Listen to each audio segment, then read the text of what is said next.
Creo que ya ingresó su compañera que faltaba.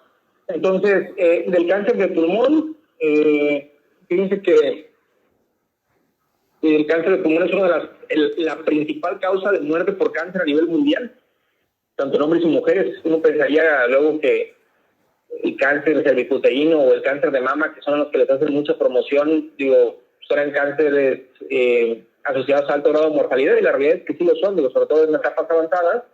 Sin embargo, pues la implementación de herramientas de tamizaje, por ejemplo, la mamografía, el ultrasonido mamario, o en el caso del cáncer cervicuterino, el Papá Nicolau, o la colposcopía con toma de biopsia, pues han sido, básicamente han disminuido significativamente la mortalidad una vez que se detecta este tipo de cáncer, pero no sucede así lo mismo con el cáncer de pulmón, que normalmente suele detectarse en etapas ya avanzadas, es decir, estadio clínico 3 o 4, cuando ya básicamente las posibilidades de tratamiento quirúrgico son nulas. Entonces, el humo del cigarro, como mencionábamos, representa el 87% de los casos como factor de riesgo para desarrollo de cáncer de pulmón. Normalmente se presenta entre la quinta y la sexta década de la vida, después de los 40 años.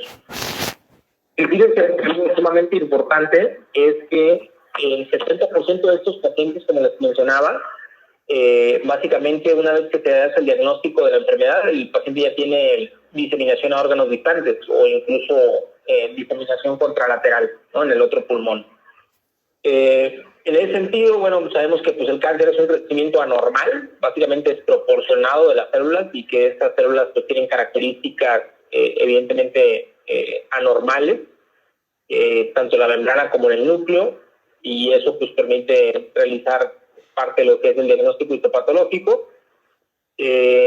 Otra cuestión importante y que hay que señalar es que normalmente el cáncer de pulmón se divide, o lo clasificamos en dos tipos principales: el cáncer pulmonar de células pequeñas, que como ven aquí representa entre el 20 y 25% de todos los tipos de cáncer, y el cáncer pulmonar de células no pequeñas, que representará el 80% de todos los tipos de cáncer. Entonces, el predominante es el cáncer pulmonar de células no pequeñas.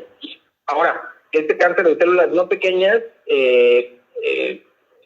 ahorita lo voy a mostrar, la división es el que dividimos ya en adenocarcinoma, carcinoma de células grandes o carcinoma epidermoide. Solamente puntualizar algunas cosas del cáncer pulmonar de células pequeñas, que es el que mencionamos que se presenta con menor frecuencia. Es que pues, es una forma muy agresiva de cáncer de pulmón. De hecho, es de los más agresivos.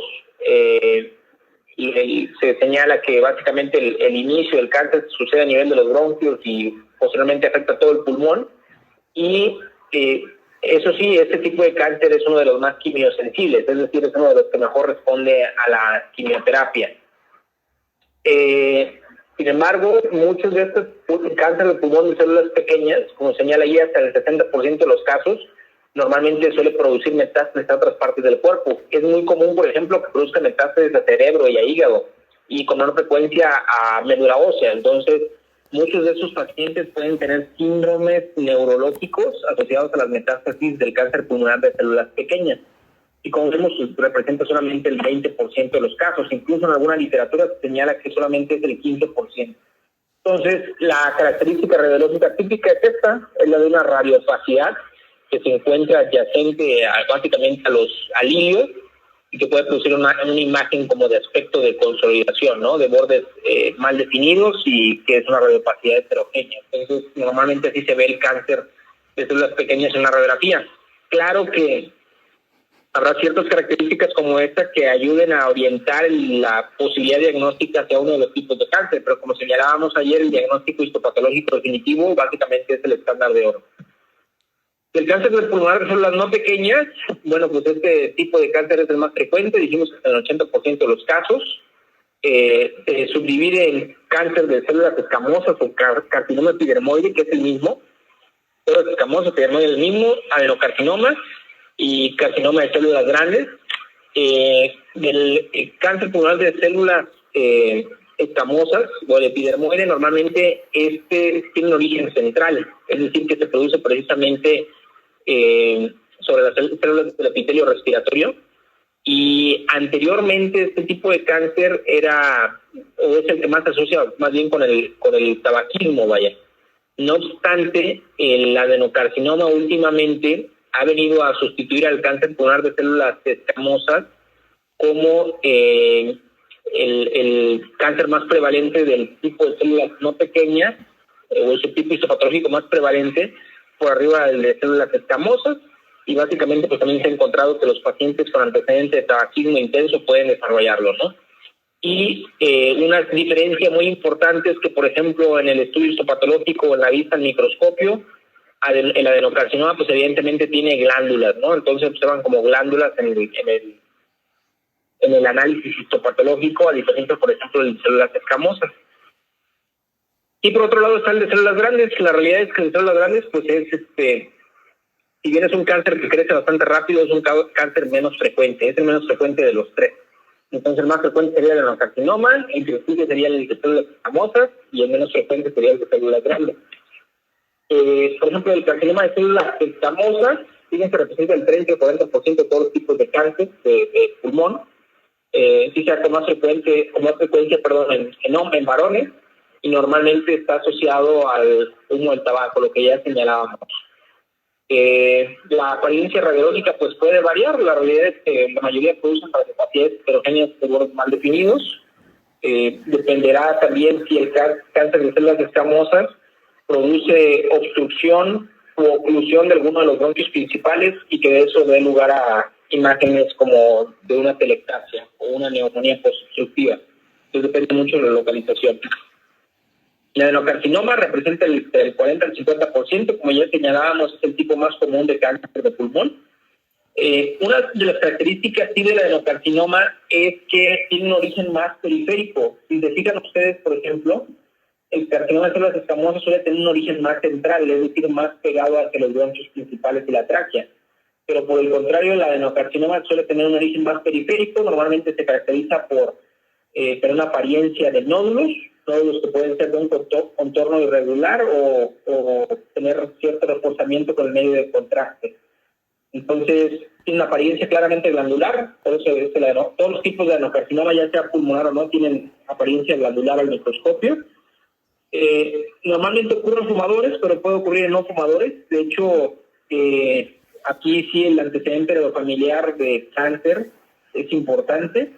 Y eso sí, son de los que producen metástasis, pero no en forma tan agresiva, por ejemplo, como el cáncer pulmonar de células pequeñas.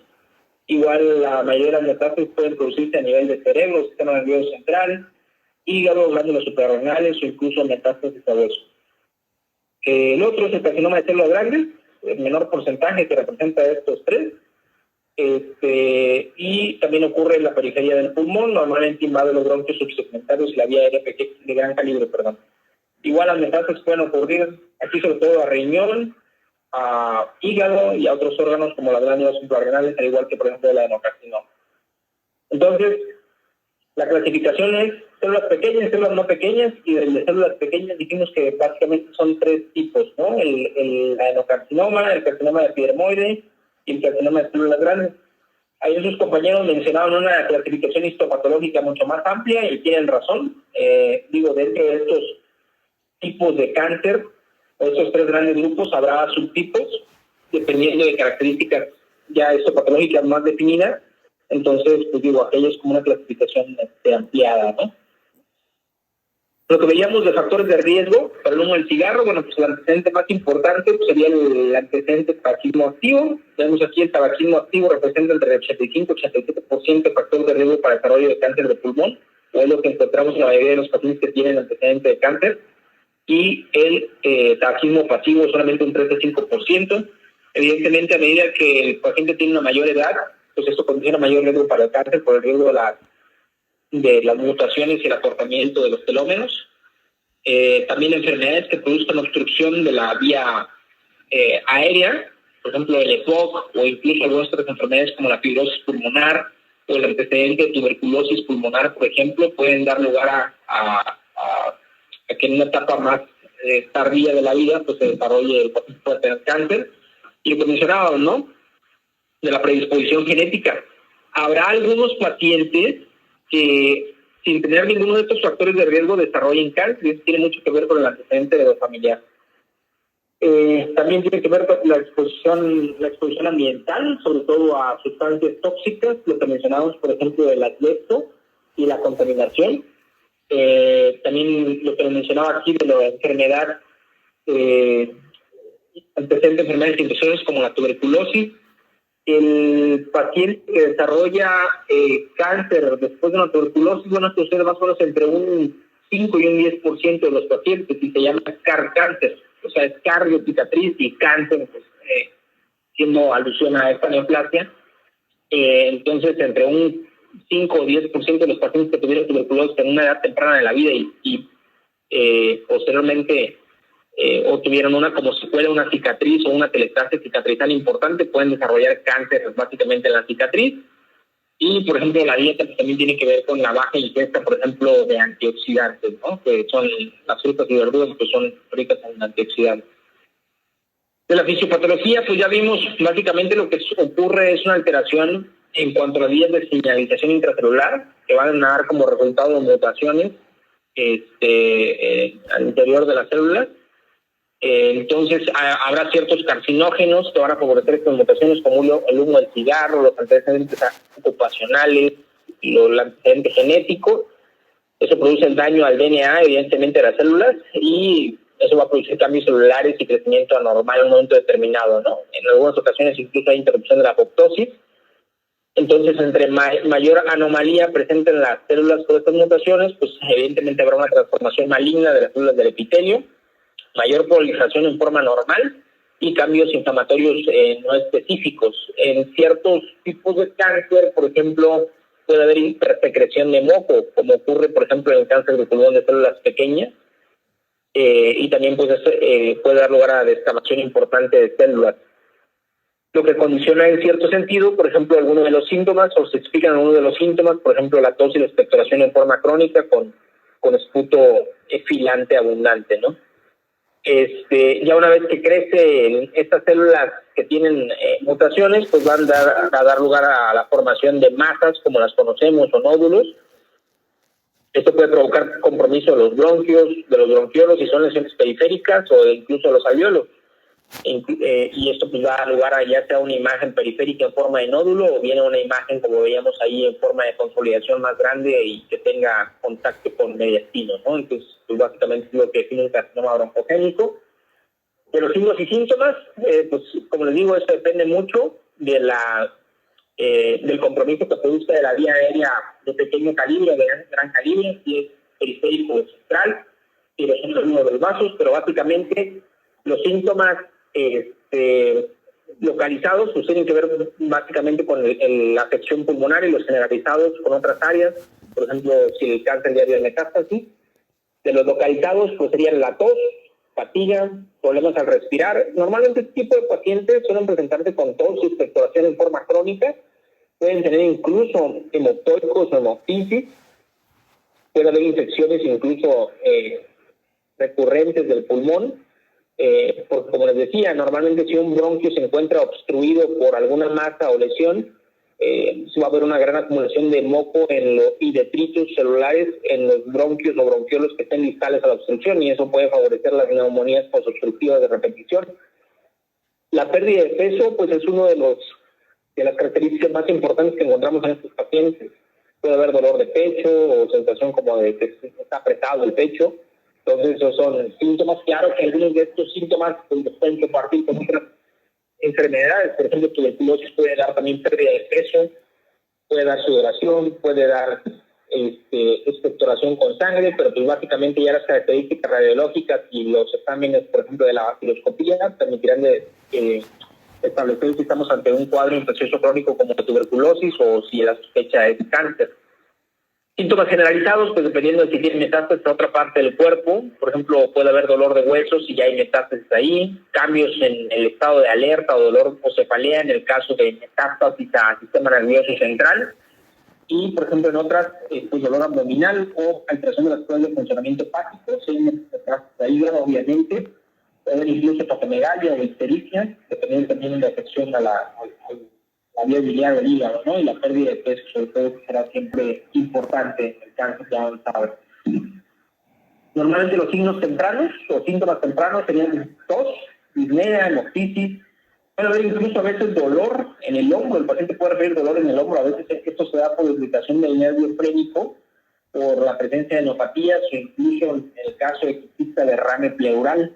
que produce irritación del diafragma, o metástasis a pleuras que producen irritación del diafragma, y recordar que el diafragma pues, está inervado por el fénico y eso puede producir dolor referido al hombro. Claro que sí puede haber alzas en la temperatura y también infecciones respiratorias recurrentes, por lo que ya señalábamos de los procesos obstructivos, ¿no? Y los signos tardíos pues ya serían sobre todo disfagia, cuando hay compromiso, por ejemplo, del mediastino por adenopatías o porque la masa compromete el mediastino en forma importante y esto produzca dificultad para tragar.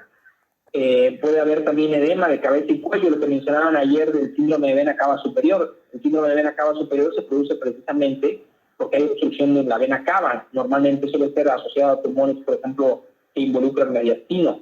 Con más frecuencia, el síndrome de vena cava superior se ve, por ejemplo, en el contexto del linfoma. Y eso pues, puede producir un tipo de edema característico que se llama edema en pelerina, y puede producir también que se vean los vasos sanguíneos sumamente ingurgitados, como una fotografía que mostraron ayer de un paciente con gran, se veían básicamente las venas muy ingurgitadas a nivel de cuello y tórax superior, ¿no? Puede haber visión borrosa, pues sí, sobre todo en el caso de metástasis del cerebro y dolor de cabeza. La debilidad, anorexia, pérdida de peso, caquexia, pues básicamente todo esto es una constelación de síntomas que pueden presentarse en cualquier tipo de cáncer.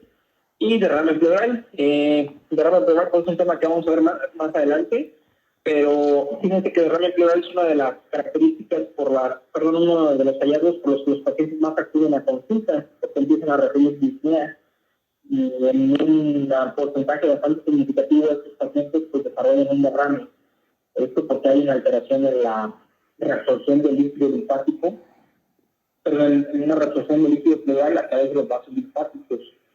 Entonces se pueden producir derrames masivos que suelen ser recidivantes y eso pues condiciona que el paciente esté requiriendo de atención para el drenaje de líquido pues 1 o 2 veces por mes, incluso o más.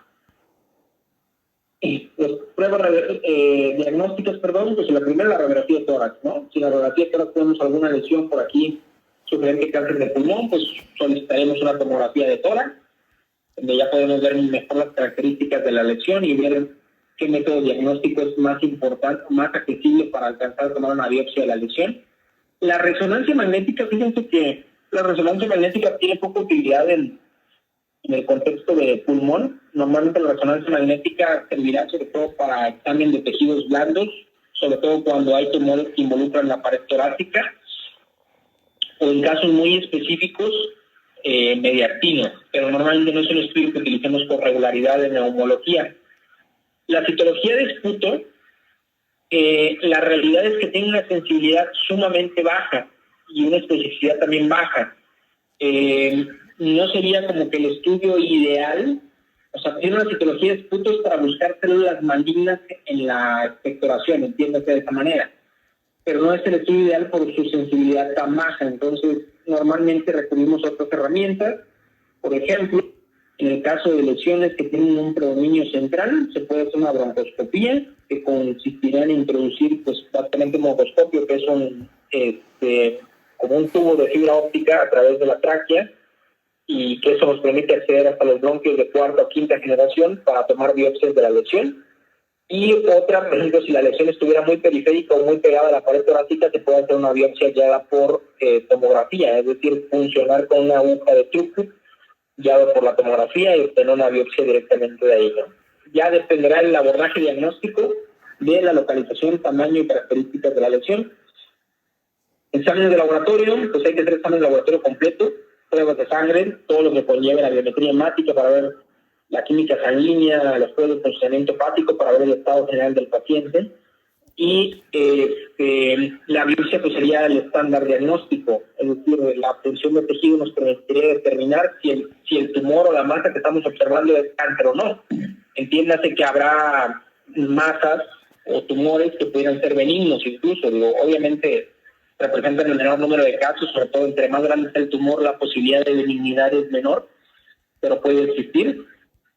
Determinar el tipo de cáncer, es decir, no tendrá el mismo tratamiento el paciente que tiene un adenocarcinoma, el que tiene un carcinoma de células grandes, y también pues determinar el grado del cáncer. ¿Por qué? Porque el patólogo nos puede reportar si tiene gran cantidad de mitosis o pocas mitosis, y eso también permite establecer el tratamiento definitivo, ¿no? Entonces, pues broncoscopía sería básicamente esto: introducir el haz de fibra óptica para navegar a través del árbol traqueobronquial y obtener las muestras. Hay otros, por ejemplo, cuando el cáncer en este caso afecta o puede afectar el esófago, como les había dicho, que puede producir disfagia y se ve accesible a través de una endoscopía, que consiste en lo mismo básicamente que una broncoscopía, pero se introduce el tubo a través del esófago, pues se pueden tomar biopsias a través de ahí. Mediastinoscopía, pues esto consiste en realizar una incisión a nivel del segundo espacio intercostal, con la intención de acceder a los ganglios del mediastino a nivel de la línea paraesternal, y eso también tomar muestras de los ganglios en dado caso que las lesiones más grandes fueran ganglios mediastinales. Y la otra es la VATS, que es la toracoscopía videoasistida. Esta permite introducir pues básicamente una especie de cámara a través del tórax. Normalmente se hace una incisión de 2 centímetros a nivel del quinto o sexto espacio intercostal en la línea estilar media. Esto permite introducir la cámara y permite introducir alguna pinza y tomar una biopsia directamente de una lesión, ya sea de pulmón o de pleura. Entonces, esta es la mediastinoscopía. Aquí se hace la incisión. Fíjense que hay una que se llama mediastinoscopía y otra que se llama mediastinostomía. La mediastinoscopía puede tener acceso por acá, por arriba, por el hueco supraesternal, y la mediastinostomía, el acceso, como decía, es a nivel del segundo espacio intercostal, y básicamente es para explorar los ganglios mediastinales. Entonces, la otra es la VATS. Si observan aquí en la imagen, se ven 3 puertos. Puerto aquí, puerto acá, son 3 incisiones. Nos evitamos hacerle una toracotomía o una incisión de 10, 15 centímetros al paciente entre las costillas. Y a través de la cámara pues se pueden tomar lesiones de la biopsias de la pleura, o se pueden tomar incluso una biopsia pulmonar con un engrapador especial. Con esto, básicamente, ¿no? De lo del cáncer, del estadio del cáncer, la realidad es que, como les mencionaban sus compañeros, básicamente usamos el sistema TNM, T que se refiere al tumor, tamaño del tumor, N que se refiere a la presencia de ganglios que estén involucrados, y M a la presencia de metástasis.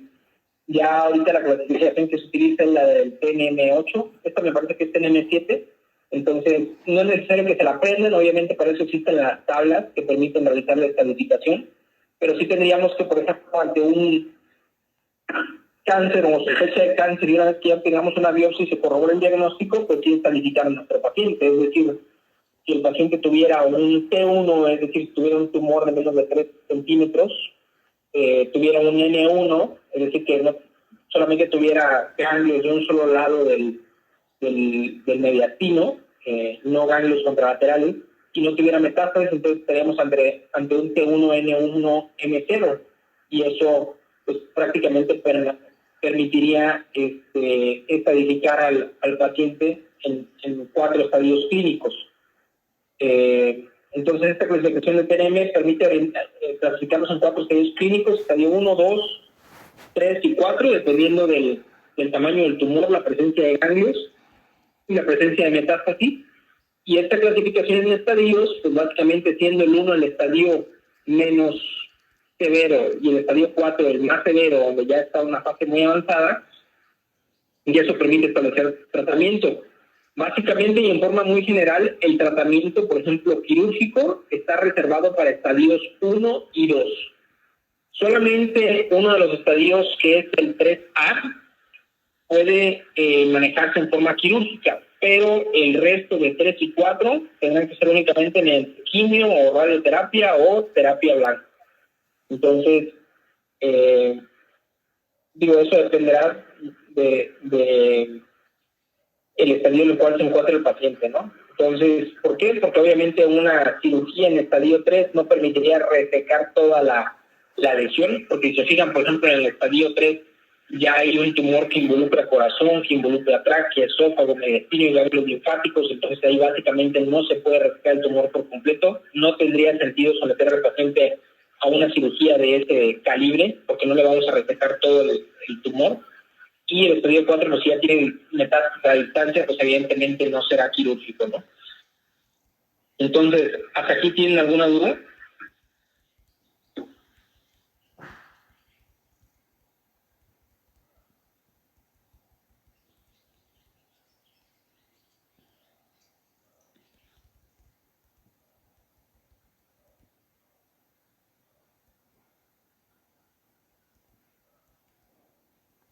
Ok, bueno, entonces seguimos con lo del tratamiento.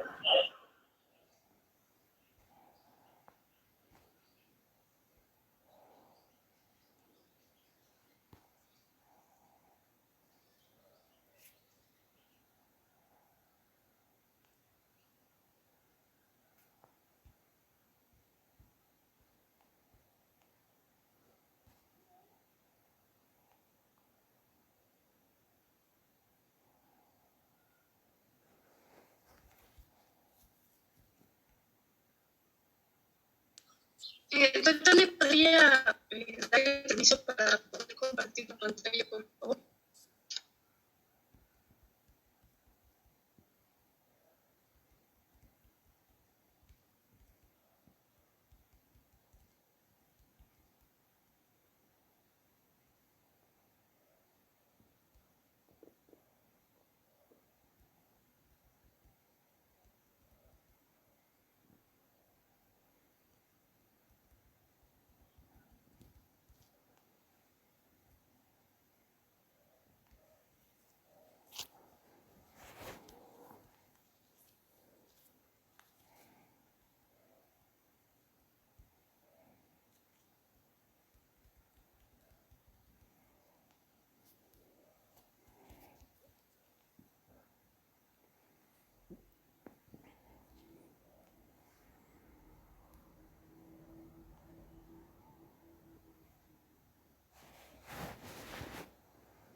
Buenas tardes, doctor y compañeros. Pues vamos a seguir con lo último que ya queda del tema de cáncer de pulmón, y ayer nos quedamos en lo que es tratamiento.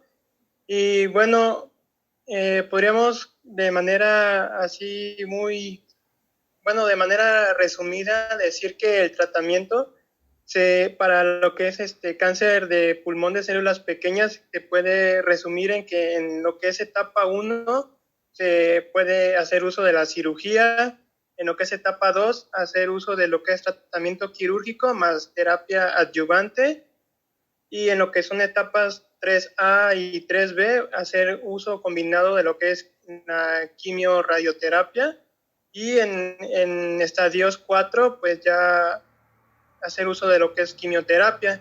Y en lo que concierne a lo que es el cáncer de células pequeñas, ya como tal sería el uso de quimioterapia, debido a que pues ya como vimos ayer, pues este cáncer se caracteriza por tener un crecimiento y diseminación, muy rápida.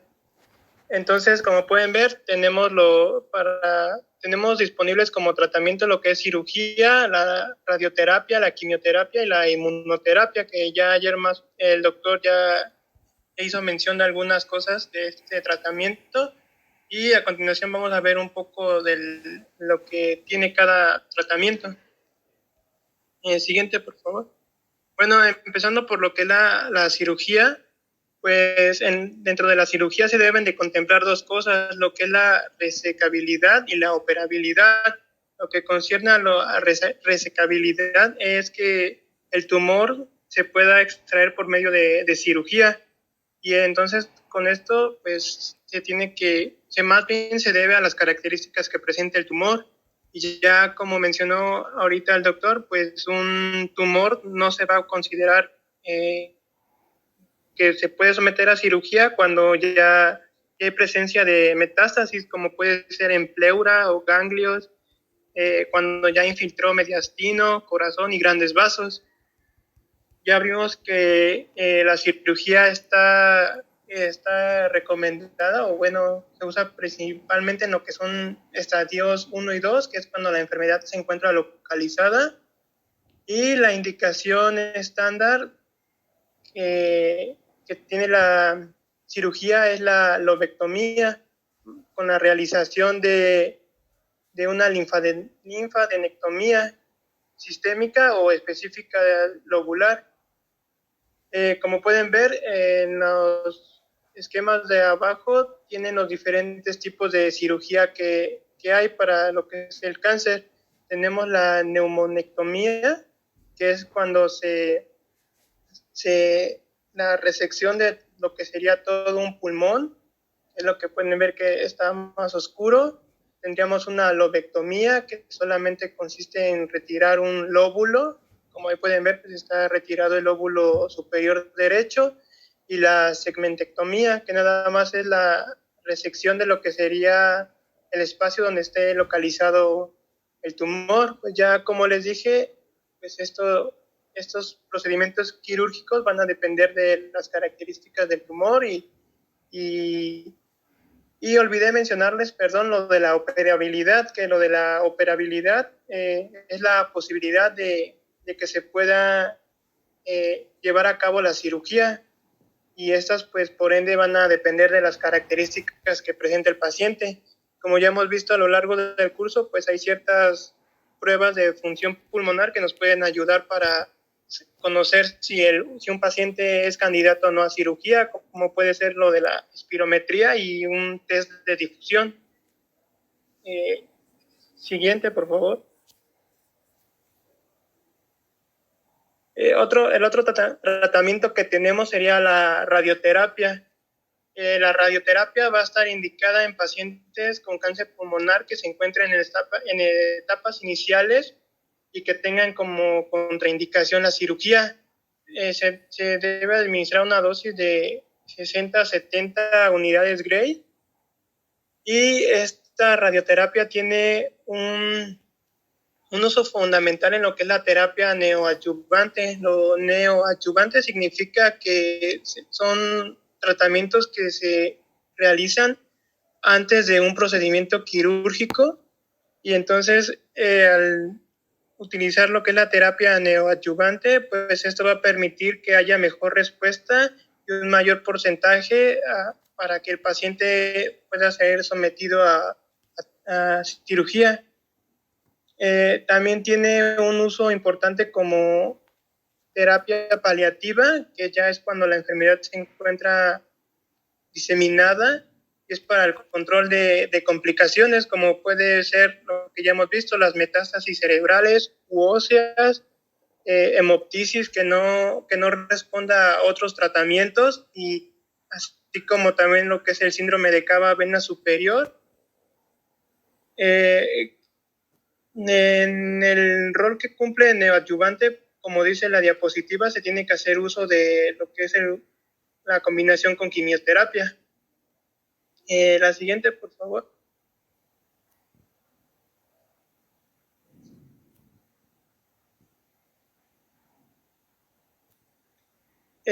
Otro tratamiento con el que disponemos es la quimioterapia.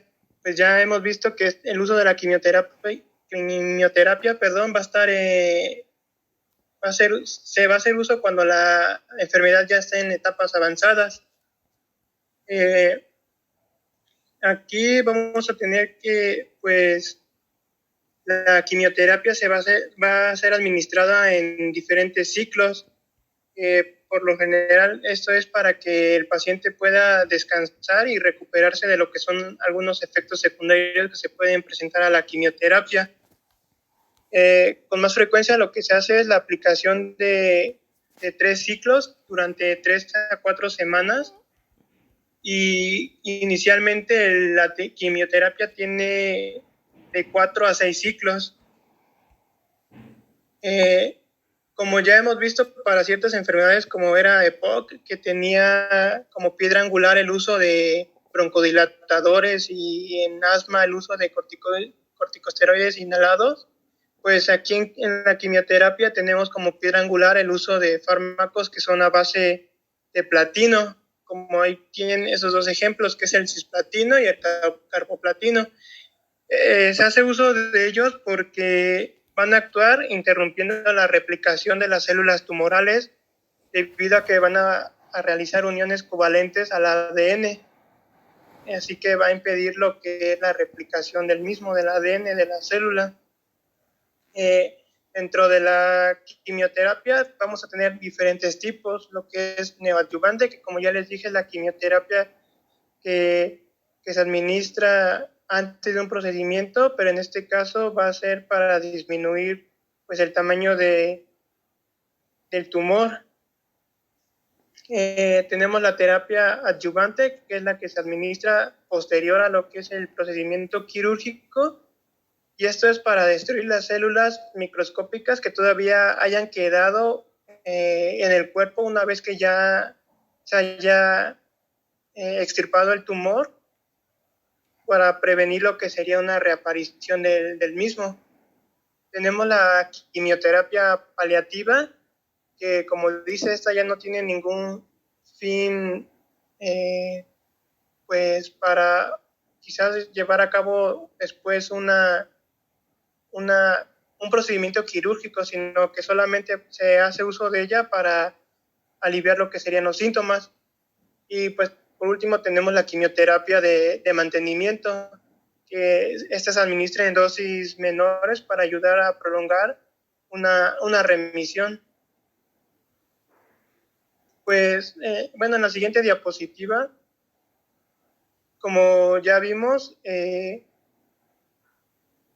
pues la quimioterapia tiene como uso principal el uso de fármacos derivados del platino, más sin en cambio el principio de la quimioterapia es el uso de diferentes, o más bien el uso de múltiples fármacos con el fin de disminuir lo que serían reacciones adversas.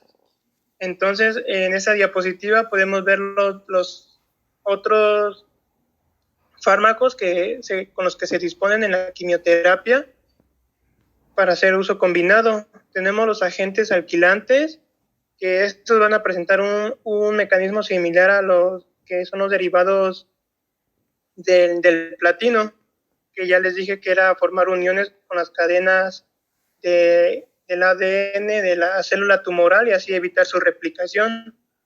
Tenemos después los inhibidores de las topoisomerasas, que en el caso de las topoisomerasas 1 y 2 son enzimas que tienen un rol fundamental en lo que es la separación de las cadenas de ADN y en el mantenimiento de su estructura. Y entonces es así que estos fármacos que son inhibidores de las topoisomerasas, muestran una gran actividad antitumoral. Tenemos después los antimetabolitos, que ellos van a inhibir lo que son una o varias enzimas necesarias para la síntesis del ADN y de esta forma van a impedir su transcripción. Por último tenemos los antimicrotúbulos, que estos van a impedir la producción o destrucción de los microtúbulos, que estos van a estar implicados en la separación de los cromosomas replicados durante la división celular. En la siguiente diapositiva vamos a encontrar los diferentes fármacos que se encuentran en cada grupo. Y entonces, para que después les puedan dar una revisada con más calma. Y bueno, en la siguiente diapositiva ya tendríamos lo que ayer ya más o menos se mencionó un poco, que es lo de la inmunoterapia o terapia blanco.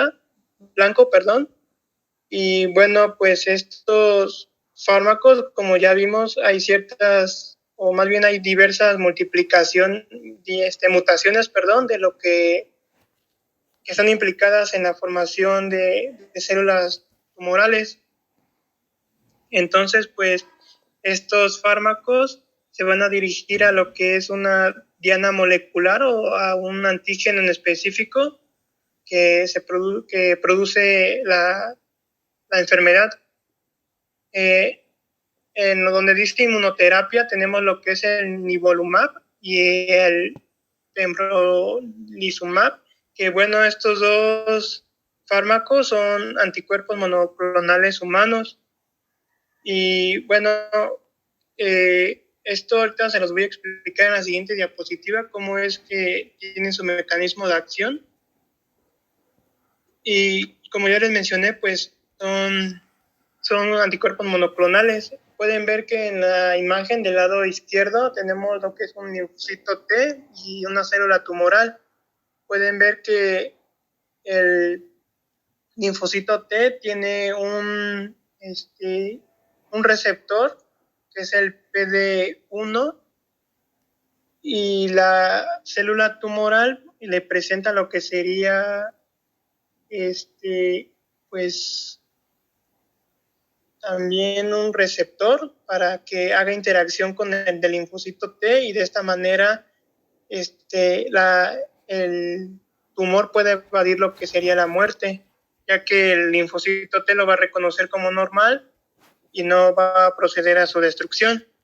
Entonces, del lado derecho tenemos lo que sería el efecto de los anticuerpos monoclonales, que sería la unión al receptor de muerte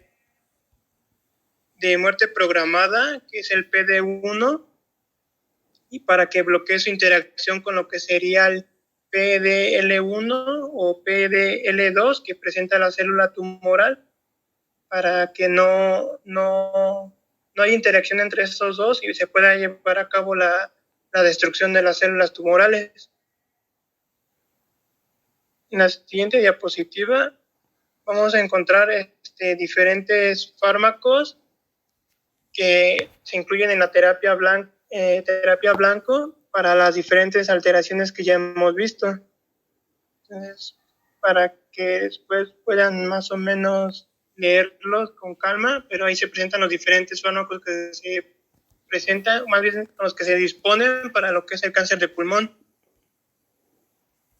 Siguiente diapositiva, tenemos como un resumen de los fármacos de arriba, que, bueno, ayer mi compañera en lo que es la etiología les mencionó que había ciertos fármacos que ayudaban, como era el Gefinitivir y el Erlotinib, que estos pueden ayudar en lo que son mutaciones en los receptores de crecimiento epidérmico, perdón. Entonces, así de manera rápida, resumida, vamos a basarnos en lo que sería el receptor de factor de crecimiento epidérmico, que es el EGFR. Y bueno, al ser activado por medio de su actividad tirosincinasa, va a desencadenar lo que es una cascada de transducciones de señales que finalmente van a dar como fin a regulación de la transcripción del ADN en el núcleo. Y como ya hemos visto, el resultado final de la actividad de lo que son los oncogenes o la pérdida de los genes supresores del tumor, pues va a hacer que haya una adquisición de la capacidad de proliferación autónoma por parte de las células malignas, la evasión de la apoptosis y la inducción de la angiogénesis, la proliferación ilimitada y la capacidad de metástasis. Entonces, pues estos fármacos como sería el Gefinitivir y el Erlotinib van a hacer que se inhibe la actividad tirosincinasa de este receptor para que pues no se lleven a cabo la serie de reacciones para lo que es la transcripción del ADN.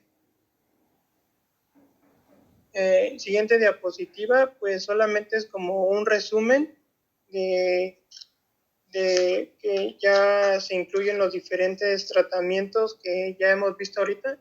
Y como sabemos, pues se presentan varios estadios. Entonces, dependiendo del estadio, pues ya vimos que va a ser el tratamiento elegido. Entonces, tendríamos que en los casos que sean uno en los estadios 1A, 1B, 2A y 2B, pues tenemos como método de principal lo que sería la cirugía y principalmente lo que sería la lobectomía. Y ya vimos que también se debe de llevar a cabo una linfadenectomía. Y en el caso de los estadios 2, pues todavía se hace uso de lo que es quimioterapia adyuvante. Después tendríamos lo que son el estadio 3A, y en el caso de lo que es el 3A con T3N1, pues hace uso de lo que es cirugía más quimioterapia adyuvante. Tenemos luego el T1A3, pero con N2, entonces en ellos se va a hacer uso de lo que es la quimioterapia neoadyuvante, con el fin de que el N2, que ya sabemos que es que haya afección más bien que haya adenopatías, con el fin de que estas desaparezcan, o en caso de que desaparezcan, vamos a hacer uso de lo que sería ya una cirugía. Pero si hay persistencia del N2, todavía se tiene que utilizar como complemento lo que es la radioterapia. Después tendríamos un T4 de N0 a N1, y en ello se va a hacer uso de quimioradioterapia y después seguida de una valoración quirúrgica. Y ayer mi compañera les mencionó un síndrome que es el síndrome de Pancoas, que en ellos hace uso de lo que también sería quimioradioterapia y una cirugía si es que el tumor es resecable. Siguiente diapositiva. Pues ya vimos que conforme más avanzada se encuentra la enfermedad, pues se tiene que hacer uso de lo que sería la quimioterapia. En el caso de los estadios 3B, pues tenemos el uso de quimioterapia más radioterapia. En los casos estadios 4, pues ya solamente tenemos lo que sería la quimioterapia y una posible valoración para cirugía.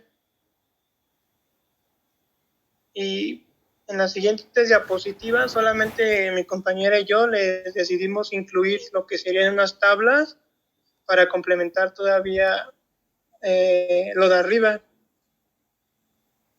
Entonces pasamos a la siguiente. En la siguiente diapositiva, bueno, aquí también en esta imagen que encontramos, pues solamente hace un resumen desde lo que sería la valoración inicial, después los estudios que se realizan, la estadificación y ya el tratamiento más adecuado de acuerdo al estadio que presente la enfermedad. Y creo que ya es lo último en cuanto a tratamiento, y ya por último tendremos lo que es la prevención, que la podemos dividir en lo que es primaria y secundaria o de tamizaje. Ya hemos visto que la primaria consiste en lo que es la eliminación de los factores de riesgo, que como hemos visto, pues el tabaco es el principal causante de esta enfermedad. Entonces, por lo tanto, tendríamos que hacer que haya un cese en el tabaquismo, así como también la eliminación pasiva al humo de tabaco, la eliminación o reducción a la exposición ocupacional a carcinógenos pulmonares. Y como ya mi compañera les mencionó, el radón es muy importante dentro de la etiología. Y la reducción o eliminación a la exposición de radón, que es lo que les acabo de decir. Y por último tendríamos lo que es la secundaria o tamizaje, que solamente consiste tiene como objetivo reducir la mortalidad al detectar el cáncer en etapas clínicas tempranas, porque ya lo mencionó ahorita el doctor, por lo general, o más bien este cáncer, pues es diagnosticado en etapas tardías, ya que pues ya hay metástasis incluso, y pues ya el tratamiento es muy limitado, y mientras más temprano sea diagnosticado, pues vamos a disponer con mayor tratamiento. Y bueno, por último, les incluimos una imagen que recientemente, el 31 de mayo, pues fue el Día Mundial sin Tabaco, y eso para recordar que es un factor influyente muy importante en el desarrollo de esta patología. Y bueno, ya con esto ya concluimos lo que sería el tema de cáncer de pulmón. Entonces, no sé si el doctor vaya a apoyarnos un poco más con lo de qué es el tratamiento o ya, sí. Bueno, de ahí del tratamiento estuvo bien resumido al final de lo de los estadios. Fíjense que ahí estaba parte de lo que preguntaban los compañeros ayer, de lo de la terapia blanco. Y ya ven donde vienen las mutaciones. Si puedes poner esta diapositiva, donde viene la mutación del RAS, el EGFR, es como la cuarta o quinta antes de llegar al final, me parece. Es una más adelante, me parece. Esa mera. Fíjense que cuando se le pide, por ejemplo, el diagnóstico histopatológico a un paciente, o sea, el análisis histopatológico, se envía la biopsia o el tejido. Entonces, el patólogo lo que tiene que hacer ahí es unas tinciones que se denominan inmunistoquímica. Esas tinciones de inmunistoquímica sirven para detectar marcadores sobre la superficie de las células y que permiten establecer, por ejemplo, la diferencia que existiría, por ejemplo, en un momento determinado entre un adenocarcinoma y un mesotelioma, porque evidentemente el tratamiento y el pronóstico son totalmente distintos. Una vez que ya se hace el diagnóstico definitivo apoyados por la inmunistoquímica, que es parte del mismo proceso, se pueden pedir en otra muestra de tejido específicamente tomada para eso, es decir, una vez envía para estudio histopatológico, por ejemplo, el pedir algunos marcadores moleculares o mutaciones genéticas, como en este caso. En el caso, por ejemplo, de los adenocarcinomas, de las que más pedimos, por ejemplo, están la de la EGFR o la de la PDL1, que ya mencionó su compañero cuál es el mecanismo mediante el cual funciona este tipo de medicamentos anti-PDL1. Entonces, ahí tenemos pues opción de dar terapia blanco. La terapia blanco se refiere a los fármacos que están incluidos en esta diapositiva y que van dirigidos contra mutaciones específicas en el cáncer, ¿no? Entonces, lo que hace la terapia blanco es bloquear precisamente los receptores que se expresan sobre la superficie celular y que tienen como objetivo pues dar lugar a la mutagénesis de la célula.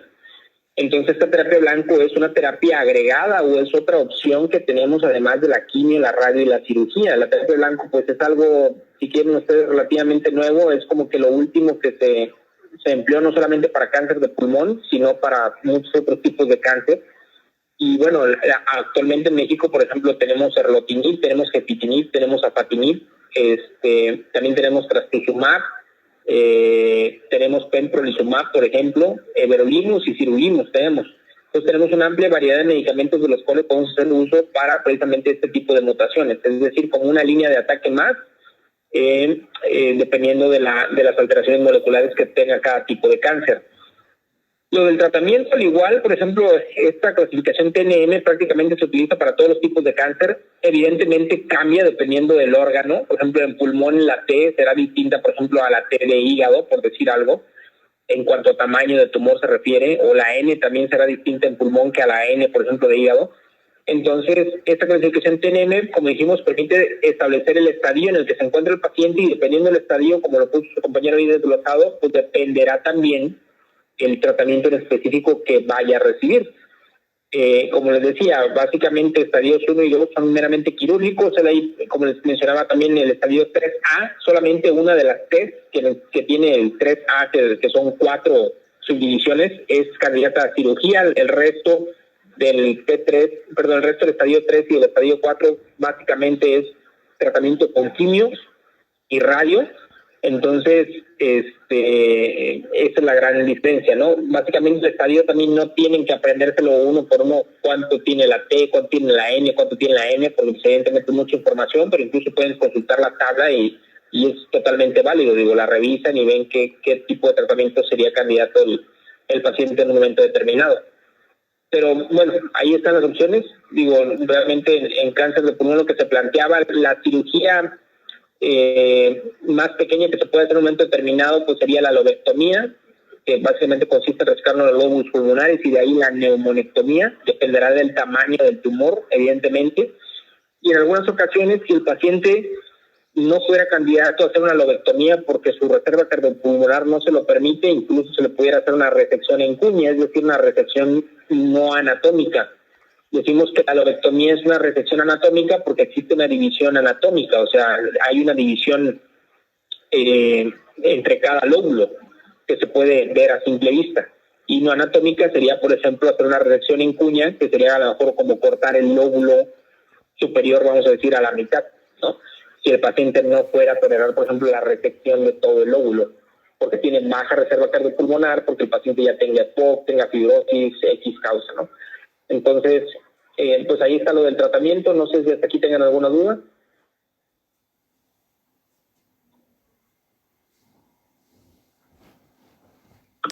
Yo, doctor, en la clasificación de cáncer como que me revolví un poquito. Entonces, toda la clasificación que nos dio de adenocarcinoma, de células grandes, son cánceres no microcíticos, ¿verdad? Sí, lo microcítico involucra en forma general células escamosas o epidermoide, adenocarcinoma y células grandes. Y de ahí se desprenden todas las subclasificaciones histológicas que dieron el día de ayer. Y el otro es el microcítico, cáncer pulmonar de células pequeñas. O sea, realmente son dos grandes grupos, nada más que al no microcítico lo dividimos en esos tres. Y esos tres tienen un montón de subdivisiones, sobre todo la adenocarcinoma. Ok, muchas gracias. Esa era la duda que tenía. Sí. ¿Alguien más?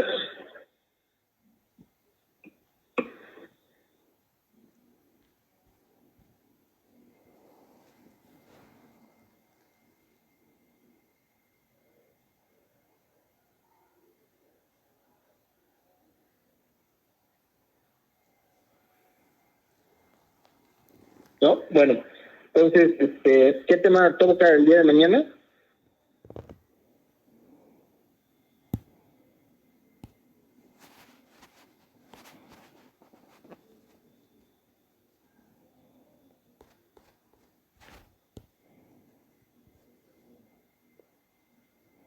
Me parece que es el tema en donde viene lo de derrame pleural. Ok, todo ello. ¿Salen? Pues nos vemos mañana.